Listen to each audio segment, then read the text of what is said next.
Welcome back to the channel.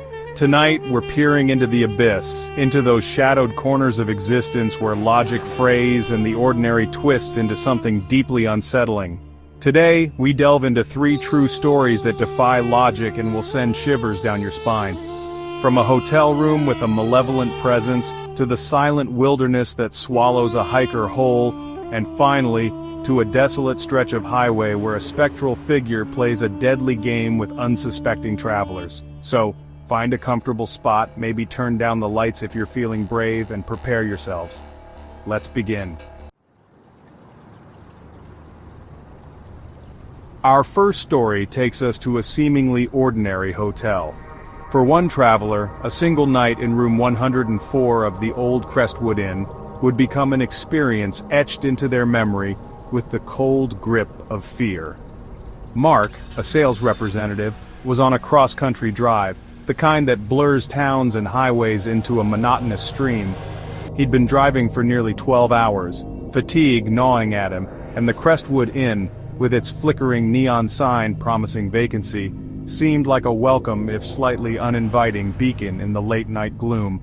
The lobby was dimly lit, smelling faintly of dust and old polish. The clerk, a gaunt man with eyes that seemed to hold a permanent weariness, handed him a key attached to a heavy brass fob.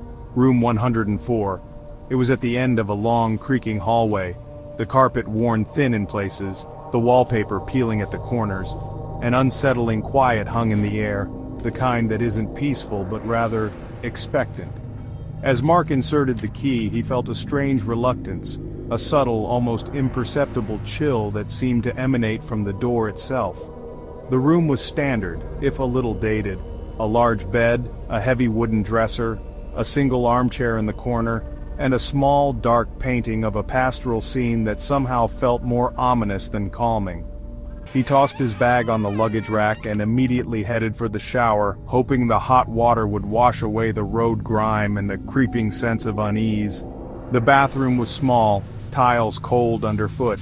As the steam filled the room, he thought he heard a faint whisper, too indistinct to make out, almost like a sigh carried on the air.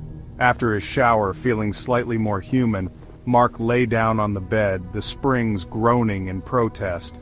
He flicked through the TV channels, finding nothing but static on most, before giving up and turning off the lights.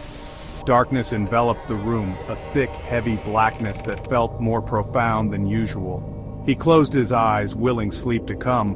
That's when the distinct feeling of being watched began. It started as a prickling sensation on his skin, the kind you get when you know someone is staring at your back. He opened his eyes, scanning the dark room.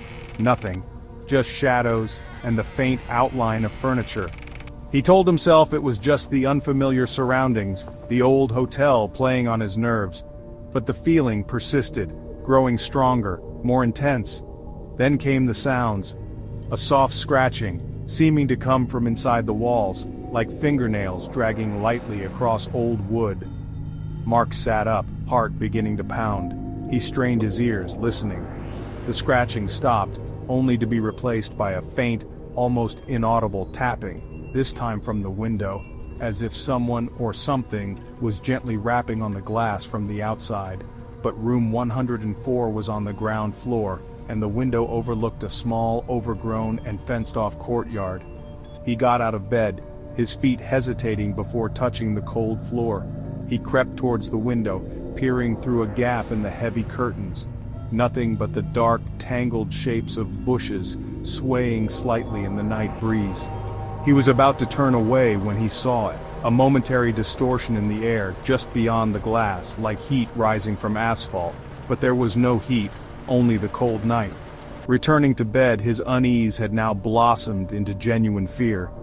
He lay there, rigid, eyes wide open, staring at the ceiling. The scratching sound returned, louder this time, more insistent, and it seemed to be moving along the wall towards the head of his bed. He could almost feel a presence in the room with him, an unseen entity sharing the suffocating darkness. Suddenly, the temperature in the room plummeted. Our next story takes us deep into the untamed heart of the wilderness, a place of breathtaking beauty, but also of profound, unforgiving indifference. It concerns the disappearance of Sarah Miller, an experienced hiker who ventured into the Bridger-Teton National Forest and vanished, leaving behind a mystery that continues to baffle investigators and haunt her loved ones. Sarah was no novice. At 28, she was an avid outdoorswoman, meticulous in her planning and deeply respectful of nature's power. She had hiked tougher trails, faced more challenging conditions. This particular trek, a 3-day solo journey along a moderately difficult path, was meant to be a refreshing escape.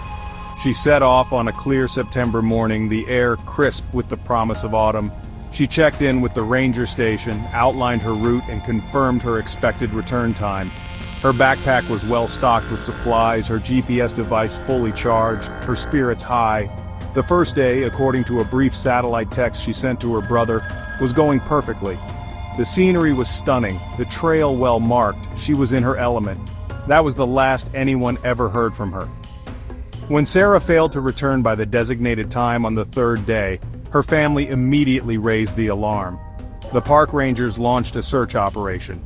They knew the area well, and Sarah was an experienced hiker. Surely she'd just taken a wrong turn, or perhaps suffered a minor injury that delayed her. But as hours turned into days, that initial optimism began to wane. The search area was immense, a sprawling tapestry of dense forests, rocky crags, and winding riverbeds. Search and rescue teams, aided by canine units and helicopters, scoured the landscape. They followed her intended route meticulously, then expanded outwards, covering every conceivable path she might have taken. But Sarah Miller, it seemed, had vanished into thin air. The first unsettling clue came a week into the search. Her backpack was found, not on the main trail but several hundred yards off course, tucked neatly beside a large boulder. Inside, her water bottles were still half full, her food supplies largely untouched. Her sleeping bag and tent were missing, suggesting she had planned to make camp. But why here, so far from the trail? More disturbing was the state of her GPS device, found inside the backpack. It was switched off, but when reactivated, its tracking history showed something inexplicable. On the afternoon of her second day, her recorded path showed her deviating sharply from the marked trail, heading directly into a particularly dense and rugged patch of wilderness. The GPS track continued for about a mile into this rough terrain, then abruptly stopped. It didn't show her returning to the trail, nor did it indicate any further movement. It was as if, at that precise point, she had simply ceased to exist, or at least, ceased to carry the device. The search teams focused intensely on this last known location, a remote, almost inaccessible thicket. They found nothing. No footprints, no broken branches, no signs of a struggle, no indication that anyone had been there at all. It was eerily pristine. The dogs, usually so reliable, seemed confused, unable to pick up a scent beyond the point where the GPS track ended. It was as if the forest itself had swallowed her whole, leaving not a trace behind. Days turned into weeks, and the search, though officially scaled back, continued in the hearts of her family and a dedicated group of volunteers. Theories abounded. Had she been attacked by wildlife? Unlikely, as there were no signs of such an encounter.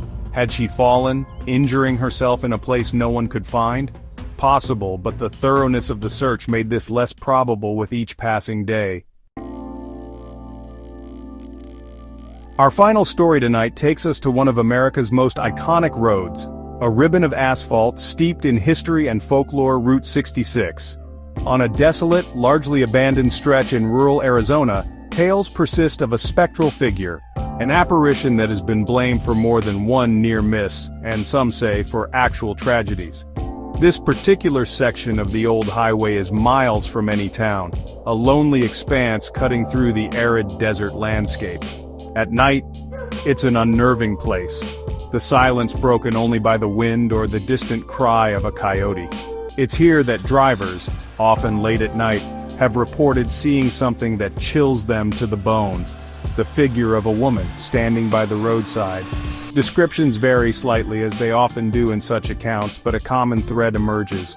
She is often seen dressed in somewhat old-fashioned clothing, perhaps from the 1950s or 60s, the heyday of Route 66.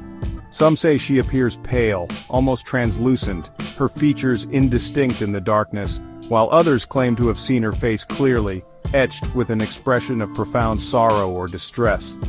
One of the earliest documented accounts comes from a truck driver named Earl, back in the late 1970s. He was making a late-night haul, the road empty, the stars brilliant in the desert sky. As he rounded a bend, his headlights caught a figure standing just off the shoulder. It was a woman, her hand slightly raised as if flagging him down. Earl, concerned, began to slow his rig. As he got closer, he said a wave of inexplicable coldness washed over his cab, despite the warm night. The woman's eyes seemed to lock onto his, and he described them as being hollow, filled with an unbearable sadness. Just as he was about to pull over, she simply vanished. One moment she was there, clearly illuminated in his headlights, the next, gone. There was nowhere she could have run to so quickly in the flat, open desert. Shaken, Earl drove on, convincing himself it was a trick of the light, or fatigue playing games with his mind. But he couldn't shake the image of her face, or the profound sense of dread that had accompanied the sighting. He later learned from locals at a truck stop further down the road that he wasn't the first to see the Lady of 66. Over the years, similar stories have surfaced. A young couple on a road trip in the 90s reported swerving violently to avoid hitting a woman who seemed to step directly into their path, only for her to disappear when they looked in their rearview mirror. They searched the area frantically, fearing they'd hit someone, but found no trace. Their car, however, had a mysterious cold handprint on the dusty hood. Another account, from a lone motorcyclist in the early 2000s, tells of seeing the woman standing by an old, derelict gas station, a relic of a bygone era. He said she seemed to be weeping, her shoulders shaking. He felt an overwhelming urge to stop, to help, but also an equally strong sense of primal fear that kept him accelerating away. He described the air around her as feeling dead and unnaturally still. The legend has grown, and with it, a darker aspect. Some locals believe the apparition is a death omen, her appearance preceding accidents or misfortune on that stretch of road. There have been several unexplained single-vehicle accidents over the decades, cars veering off the road for no apparent reason, sometimes with fatal consequences. Survivors, if there are any, occasionally mention a sudden, distracting figure. And with that, the shadows recede, at least for now. We've journeyed through the chilling corridors of a haunted hotel, trekked the silent, mysterious path of a vanished hiker, and navigated the ghostly highways where the past refuses to stay buried. These stories, born from real experiences, remind us that the world can be a far stranger, and sometimes more terrifying place than we often care to admit. Thank you for joining us on this journey into the unknown. If you enjoyed these stories, don't forget to like this video, subscribe to the channel for more content like this, and hit that bell icon so you don't miss our next descent into the darkness. Good night.